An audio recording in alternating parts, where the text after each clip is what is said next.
Si, comme moi, vous avez quelques cheveux blancs et des poils blancs dans la barbe, si vous avez les tempes grises, si vous avez un peu mal au dos quand vous vous levez et les genoux qui font glic glic glic glic comme ça, eh bien, vous avez un symptôme très connu, c'est que vous avez lu Strange dans les années 80 et 90 et que aujourd'hui, vous êtes un petit peu plus vieux que la moyenne et que vous êtes nostalgique d'une époque. Et ça, Panini l'a bien compris parce qu'entre les intégrales, les omnibus et la collection épique, eh bien, on est gâté.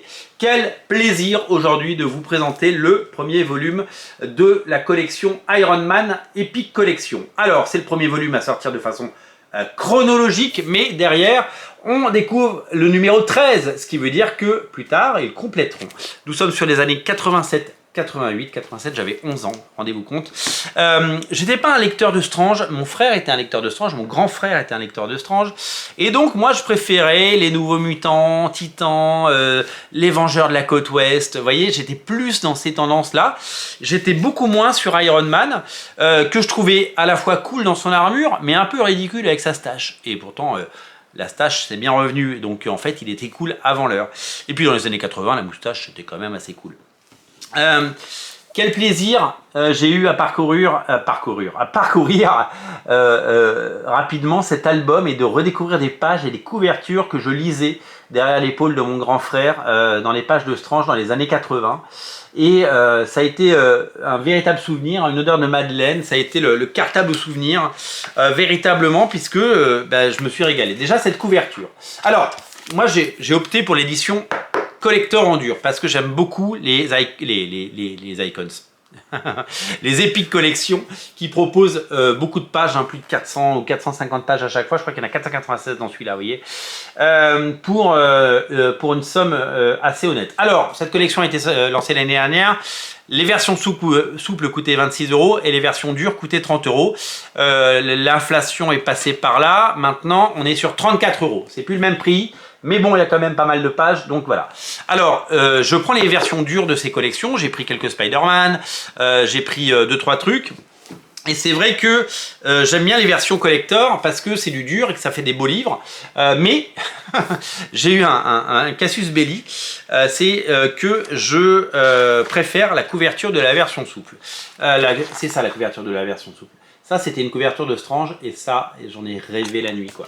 Les deux armures d'Iron Man, la vieille armure qui était certainement la plus belle armure, tout en rondeur magnifique, et cette armure blanche et rouge avec ses épaulettes.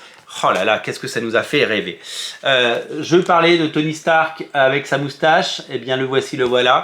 La classe, voilà, playboy millionnaire, philanthrope, personnage génial, et des pages qui, à chaque instant nous rappelle à quel point c'était cool de lire des comics dans les années 80 parce qu'on s'est régalé. Regardez à la fois cette couverture et cette première page, à chaque fois un sens du drama, de la mise en scène, c'est tout simplement fabuleux. Voilà, j'ai feuilleté et parcouru cet album, j'ai pris un plaisir fou à le dévorer. Alors au scénario c'est David Michelini, scénariste de Spider-Man dans les années 80 également.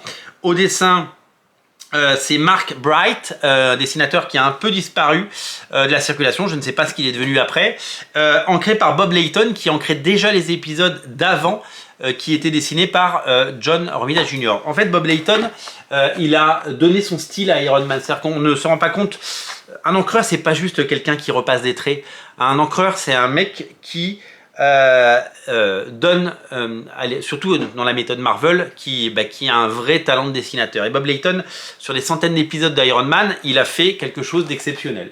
Souvenez-vous de cette couverture magnifique, c'était vraiment génial.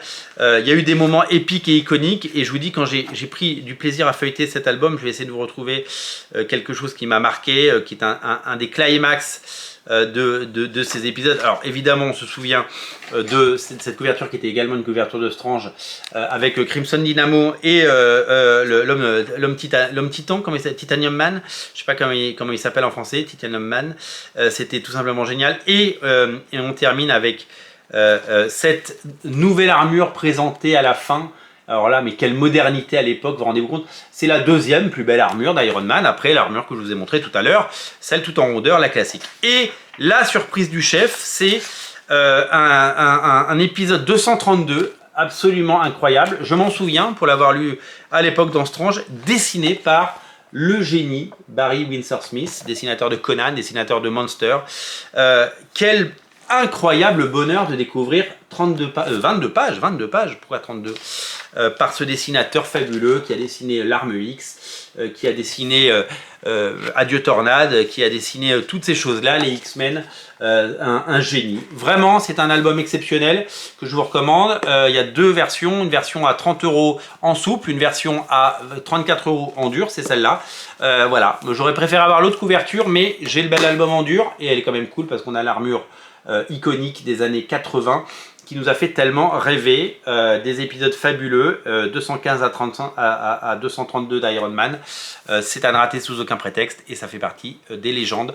C'est un album dont on va faire un page à page très bientôt, je vous le promets. Salut!